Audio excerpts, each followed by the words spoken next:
പ്രിയമുള്ളവരെ, ഇന്ന് ഓഗസ്റ്റ് 15, 2026 ഇന്ത്യയുടെ സ്വാതന്ത്ര്യ ദിനം നാടെങ്ങും ആഘോഷിക്കുകയാണ്.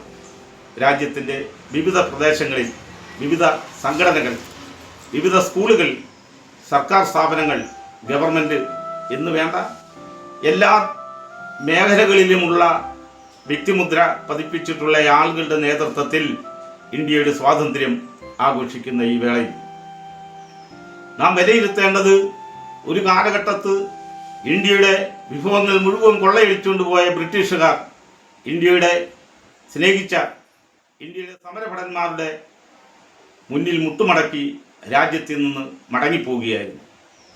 അങ്ങനെ ഇന്ത്യക്ക് സ്വാതന്ത്ര്യം കിട്ടി. ഇന്ത്യയുടെ സ്വാതന്ത്ര്യം എല്ലാ മനുഷ്യർക്കും തുല്യമായി ജീവിക്കാൻ പറ്റുന്ന സ്ഥിതി ഉണ്ടാകണമെന്ന് ആഗ്രഹിച്ച ഇന്ത്യയുടെ യഥാർത്ഥ നേതാക്കന്മാർ അതിനുവേണ്ടി പണിപെടുകയുണ്ടായി. അങ്ങനെ 1950 ഇന്ത്യ റിപ്പബ്ലിക്കായി. ഇന്ത്യ റിപ്പബ്ലിക്കായതിനു ശേഷം നമ്മുടെ രാജ്യത്ത് തുല്യതയുണ്ടോ എന്ന് നാം വിശേഷിപ്പിക്കേണ്ടതുണ്ട്. നമുക്കറിയാൻ കഴിയും, നമ്മുടെ രാജ്യത്ത് നാം ഉൾക്കൊള്ളേണ്ട പ്രധാന 5 വിഷയങ്ങളാണ്. ഒന്ന്, ഭക്ഷണം, പാർപ്പിടം, വസ്ത്രം, വിദ്യാഭ്യാസം, ആരോഗ്യം എന്നീ 5 വിഷയങ്ങൾ തുല്യമായി എല്ലാ പൗരനും ലഭിക്കുന്നുണ്ടോ എന്നുള്ളതാണ് ഇന്നത്തെ നമ്മുടെ ചിന്താവിഷയം. നമ്മുടെ രാജ്യത്ത് ജനങ്ങൾ വളരെയധികം പ്രതിസന്ധി ഘട്ടത്തിലാണ് ജീവിച്ചു പോരുന്നത്.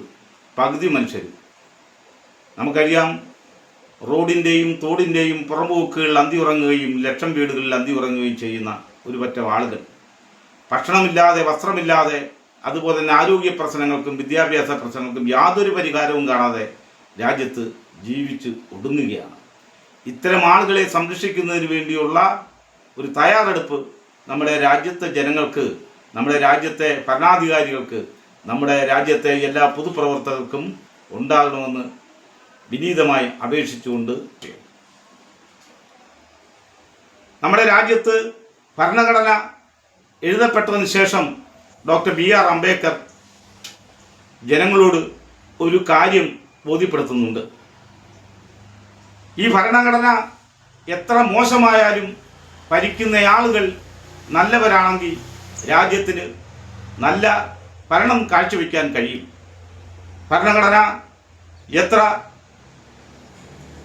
നല്ലതായാലും ശരി, ഭരിക്കുന്നയാൾ മോശക്കാരാണെങ്കിൽ ഭരണം രാജ്യത്തിലെ ജനങ്ങൾക്ക് ഗുണകരമാകില്ല. ഇത് വളരെ വ്യക്തമായി നാം വിലയിരുത്തേണ്ടതുണ്ട്.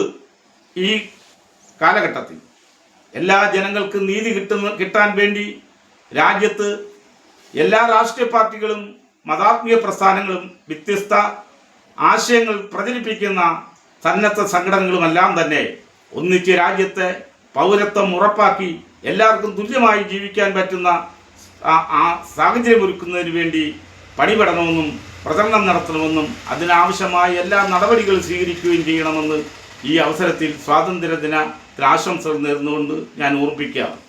ഒരു കാര്യം വളരെ വ്യക്തമാണ്, ഇപ്പോഴത്തെ നമ്മുടെ തലമുറ, പുതിയ യുവജനങ്ങൾ എല്ലാ ചരിത്രബോധത്തിൻ്റെയും ഉത്തരാർത്ഥത്തിൽ അവർ ഉയർന്നു നിൽക്കുന്നവരാണ്. അത് നമുക്ക് അവരുടെ ഓരോ സംസാരവും അവരുടെ പ്രവൃത്തിയും കാണുമ്പോൾ മനസ്സിലാകും. അത്തരം യുവജനങ്ങളുടെ ഒരു വലിയ നിര രാജ്യത്തിൻ്റെ ഭരണതലങ്ങളിലെ ഉദ്യോഗ മേഖലയിലും ഉണ്ടാകട്ടെ എന്ന് പ്രാർത്ഥിച്ചുകൊണ്ട് നിർത്തുകയാണ്. ബോധിധർമ്മ ചാരിറ്റബിൾ ട്രസ്റ്റിൻ്റെ നേതൃത്വത്തിൽ ഇന്നുകൂടിയ ഈ യോഗത്തിൽ എല്ലാ ഇന്ത്യക്കാർക്കും, എല്ലാ മനുഷ്യസ്നേഹികൾക്കും ഇന്ത്യയുടെ സ്വാതന്ത്ര്യദിന ആശംസകൾ നേർന്നുകൊണ്ട് നിർത്തുകയാണ്. നന്ദി, നമസ്കാരം.